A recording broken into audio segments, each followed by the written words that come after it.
안녕하세요. 경제적 자유를 꿈꾸는 삼전 장기 투자라는 삼전 불패입니다.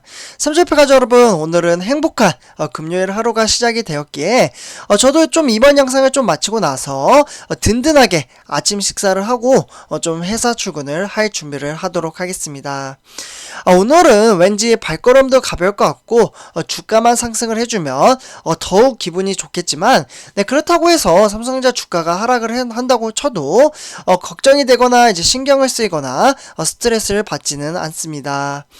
사실 주식 투자를 이제 8년차, 제가 이제 8년차가 되는데 장기 투자를 이제 오래 한 건 아니지만 솔직히 1, 2년차 때도 장기 투자를 해보신 분들은 아실 겁니다. 이게 이제 주가가, 그러니까 뭐 장기 투자를 하겠다라고 마음을 먹었으면 주가가 하락을 하든 아니면 상승을 하든 이러한 것들이 좀 무뎌지게 되는데요. 주가 차트를 보면서 오늘 상승을 했네, 오늘 하락을 했네, 이렇게 좀 기분이 뭐 그 이상 그 이하도 아닙니다. 네, 그렇기 때문에 이제 주식수를 이제 늘리라고 제가 말씀을 드리는 것은, 만약에 삼성전자가 지금 화면을 보시다시피 10만 전자를 갖다라고 치면은 어떻게 보면 좀 이제 100주를 가지고 있는 것과 1000주를 가지고 있는 것은 천지 차이라고 볼 수가 있겠습니다.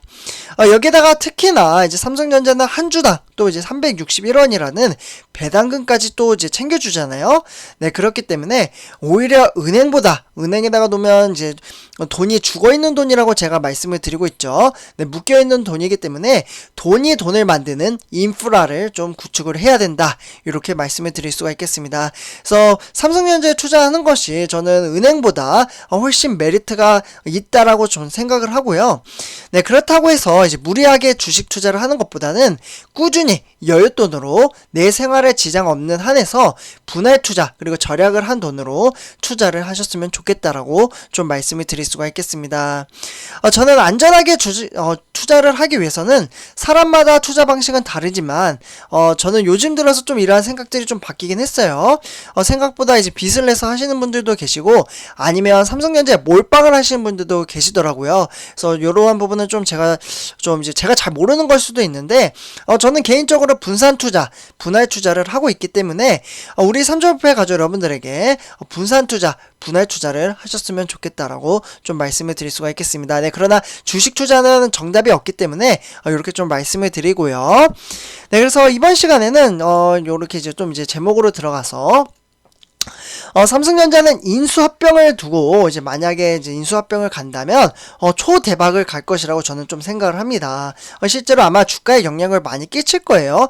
인수합병, 그러니까 M&A로 이제 시행을 한다면 외국인들의 수급이 상당히 많이 들어올 텐데요. 네, 그래서 이번 시간에는 삼성전자 그리고 SK 하이닉스 이 두 업체가 반도체 업체로서 우리나라 시가총액 1, 2위를 지금 달리고 있습니다. 네, 그리고 이제 미래에 이제 어떻게 보면 이제 경제는 반도체 이제 전문으로 앞으로 시장이 너무나도 밝다라고 말씀을 드릴 수 있기에 이번 시간 비교를 해보면서 같이 한번 이야기를 해보도록 하겠습니다. 일단 본론으로 들어가기 앞서 구독과 좋아요 한 번씩 부탁드리고요. 네, 그러면 지금부터 바로 시작하도록 하겠습니다. 네, 삼전불패 가족분들 지금 화면을 보시면요, 우리가 투자하고 있는 삼성전자 그리고 반도체 2위인 SK 하이닉스에 대한 M&A 현황을 좀 말씀을 드리도록 하겠는데요. 이번 시간에는 삼성전자와 SK 하이닉스 좀 비교를 하면서 SK 하이닉스 먼저 좀 말씀을 드린 다음에 삼성전자로 넘어가서 말씀을 드리도록 하겠습니다. 그래서 이렇게 좀 화면을 토대로 좀 이제 말씀을 드릴 테니까 네, 참고하시면서 좀 이제 영상을 들어주시면 감사할 것 같습니다. 네, 일단 이제 삼성전자와 SK 하이닉스, 네, 이렇게 좀 이제 국내 반도체 기업들이 치열한 글로벌 반도체 패권 이 전쟁 속에서 경쟁력을 강화하기 위해서 인수합병, 그러니까 여기서 좀 써드릴게요. M&A를 좀 이제 모색을 하고 있다라고 볼 수가 있겠는데요. 네, 그래서 일단 이제 SK는 미국의 인텔 낸드 사업부를 인수하는 작업을 현재 진행 중에 있습니다. 삼성전자는 이제 다시 넘어가서 현재 3년 내에 이제 유의미한 M&A를 진행을 한다라고 밝혔고, SK 역시 최근에 전문 투자 회사, 그러니까 SK 스퀘어를 설립을 해가지고 체계적인 반도체에 투자에 나서겠다라고 좀 발표를 했습니다. 다만 이제 고조되는 미중, 그러니까 미국과 중국이죠. 네, 오른쪽에 좀 써드릴게요. 그래서 이제 미국과 중국에 어떻게 보면 이제 지속적으로 좀 이제 갈등이 있고, 이에 따른 이제 각국 경쟁 당국의 M&A 이제 승인 여부가 삼성과 SK 전략에도 상당한 좀 변수로 작용할 것으로 보고 있는데요. 실제로 이제 업계에 따르면 최근에 이제 SK텔레콤은 지배구조 개편을 통해서 전문 투자 회사, 그러니까 SK 이제 스퀘어를 좀 이제 출범을 했다, 그러니까 설립을 했다라고 볼 수가 있겠습니다. 네, 그렇기 때문에 이 회사의 수장은 바로 박정호라는 SK텔레콤 최고 경영자인 CEO가 좀 맡게 되었는데요. SK스퀘어는 출범을 알리면서 반도체 분야에서 공격적인 투자와 그리고 M&A 추진을 하면서 SK하이닉스와 시너지를 높일 것으로 좀 바라보고 있습니다. 네, 그렇기 때문에 또 정부가 추진하는 K 반도체 벨트라고 해서 조성에 기여하겠다라는 각오도 좀 실제로 밝히기도 했었는데요. 네, 그렇기 때문에 실제로 SK 스퀘어 같은 경우 네, 바로 1호 투자가 되겠습니다. 네, 여기다 좀 써드릴게요. 네, SK 스퀘어가 1호 투자. 네, 그래서 적극적으로 좀 투자를 할 것으로 보고 있는데, 일단 이제 국내 파운드리 회사인 이제 키파운드리, 네, 키파운드리라고 해서 세 번째 줄이죠. SK가 이제 오랫동안 지켜보던 매물 중에 하나이기도 합니다. 네, 이 키파운드리는 이제 8인치 웨이퍼 기반 이제 반도체 위탁 생산, 그러니까 파운드리 서비스를 제공하는 회사라고 볼 수가 있겠는데요. 지난 3월달이었죠. 요때 이제 매그너칩 반도체 회사가 파운드리 사업부를 이제 분리나 매각을 하면서 좀 탄생을 했다라고 볼 수가 있겠습니다. 네, 그렇기 때문에 SK하이닉스는 이제 매그너스 이제 3호 투자 이제 합자 회사인 요런 PEF라고 해서요. 49.8%, 네, 좀 써드릴게요. 네, 49.8%를 출지를 하면서 이 회사의 펀드, 그러니까 출자자로 참여를 하고 있습니다. 네, 그렇기 때문에 펀드 총액은 이제 5,100억 정도 될 것으로 보고 있고요. 그렇기 때문에 앞서 SK 스퀘어가 이제 공시를 통해 알린 자본 총계는 6조 8천억 정도가 될 것으로 보고 있습니다. 네, 그렇기 때문에 회사가 이제 키파운드를 인수하기에는 총액에는 이제 충분한 액수라고 볼 수가 있겠고, 또한 SK하이닉스 부회장도 좀 견임을 하고 있는 박정호 CEO가 파운드리 사업에 큰 관심을 가지고 있다, 이렇게 볼 수가 있겠죠. 네, 그렇기 때문에 실제로 이제 기자들과 만나서 이러한 이야기를 하나 했습니다. 죄송합니다. 네, 파운드리에 투자를 많이 할 생각이라고 언급을 하면서 SK하이닉스 관계자도 이에 따라 다양한 방안을 검토 중이라고 이야기를 했습니다. 네, 그렇기 때문에 SK하이닉스 이렇게 좀 이제 미래성으로 봤을 때 좀 이렇게 좀 절차적으로 진행을 한다면 전망성이 너무나도 좋다, 이렇게 볼 수가 있겠고, 실제로 M&A를 추진을 한다면 네, SK하이닉스 주가도 네, 급등을 할 수 있다, 이렇게 볼 수가 있겠습니다. 네, 다음은 이제 삼성전자 넘어가서 좀 이제 SK하이닉스 이제 비교 문구로 천천히 좀 말씀을 드리도록 하겠는데요. 네, 일단 SK하이닉스 내용은 좀 지우도록 하겠습니다. 네, 아마 우리 삼조협회 가족 여러분 중에서도 SK하이닉스 투자하시는 분들 꽤 많이 계실 거라고 생각은 해요.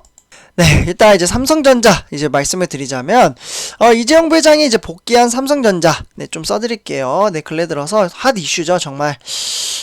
정말 이재용 부회장, 네, 지금 나오고 나서 이제 계속해서 법적인 문제도 걸려 있고, 좀 이제 경영에 대한 부분을 좀 이제 집중적으로 사업을 했으면 좋겠는데, 이 부분은 조금, 좀 시간이 걸릴 것으로 보고요. 어쨌거나 삼성전자도 현재 반도체, 그러니까 M&A를 두고 다양한 셈법을 모색할 것으로 보고 있는데, 회사는 지난달 앞으로 이제 3년간 240조 원이라는, 정말 너무나도 이제 기쁜 소식이었죠. 240조 원을 투자를 하겠다라고 계획을 발표를 하면서 이 전략 안에 대규모, 그러니까 M&A를 위한 예산도 좀 포함이 되어 있다라고 볼 수가 있겠습니다. 네, 그렇기 때문에 삼성전자는 이제 컨퍼런스 콜에서 향후 3년간, 네, 3년간 이렇게 좀 이제 구성이 되어 있고, 어떻게 보면 좀 유의미한 이제 M&A를 진행하겠다라고 계획을 밝히면서 인공지능, 네, 인공지능 AI가 되겠고, 또는 이제 5G, 네, 요렇게 추가적으로 자동차 이제 전자장치 요렇게 좀 구성이 되면서 차세대 사업 분야에서 M&A를 진행을 할 것이다. 이렇게 공개를 한 적도 있습니다. 네, 그렇기 때문에 삼성전자의 유력한 M&A 후보군으로는 사실 차량용 반도체 분야로 꼽았었는데요. 최근에 이제 전기차, 자율주행차 이러한 시장 성장으로 봤을 때 자동차 반도체의 중요성이 크게 올라가고 있고, 이러한 가운데 삼성전자가 아직 확보하지 못한 차량용 시스템 반도체를 보완하기 위해 인수를 추진할 것으로 전망을 했었습니다. 네, 그러면서 차량용 이제 반도체 설계 분야인 강자의 네덜란드 NXP라고 하죠. 여기 써있네요. 네, 그래서 이제 NXP 같은 경우도 가장 이제 강력한 후보였지만 가격을 너무나도 이제 많이 올리면서 약간 삼성이 포기를 할 수도 있다, 이러한 이야기도 좀 돌았었는데요. 이 부분은 좀 지켜봐야 된다, 이렇게 볼 수가 있겠습니다. 네, 어쨌거나 이 밖에도 이제 삼성전자는 이제 반도체 생태계 강화와 소재, 그리고 부품, 장비, 공급망 다변화를 위해서 M&A 외에 이제 각종 유망 기업에 지분 투자를 할 가능성이 크다라고 볼 수가 있겠습니다. 하지만 이제 글로벌 시장에서는 이제 반도체 자국주의 바람이 좀 거세지고 있고요. 그렇기 때문에 각국의 전략적으로 이제 상대방의 M&A, 네, 요 이제 M&A가 견제하는 분위기가 커지고 있고, 국내 대기업들의 투자에도 영향이 이제 불가피할 것으로 좀 우려가 나오고 있는데요. 네, 그렇기 때문에 반도체 업계에 따르면 각 나라들이 반도체 패권을 선점하기 위해 국가 차원의 전략을 세워서 움직이고 있다라고 볼 수가 있겠습니다. 네, 그렇기 때문에 국내 반도체 기업들도 글로벌 시장에서 M&A를 추진할 때 부정적인 영향을 받을 가능성이 크다라고 볼 수가 있겠죠. 그래서 실제로 만약에 M&A를 삼성전자가 진행을 한다면 주가에는 이제 좀 상당한 영향을 끼칠 것으로 보고요. 여기에 외국인이 확실히 들어올 것으로 보고 있습니다. 네, 그래서 3년 내에 의미 있는 이제 계약을 한다니까 삼성전자 여러분들 장기 투자, 네, 장기 투자는 사람마다 다르지만 분산 투자 저는 좀 이제 했으면 좋겠고, 분할 투자도 좀 권해드리고 있습니다. 그러나 투자는 본인의 책임이기 때문에 이러한 것들을 이제 다양한 자료를 참고로 토대로 주식 투자를 해야 된다, 이렇게 말씀을 드리면서 이번 영상 마치도록 하겠습니다. 제 영상이 도움이 되셨다면 구독과 좋아요 한 번씩 부탁드리겠습니다. 네, 감사합니다.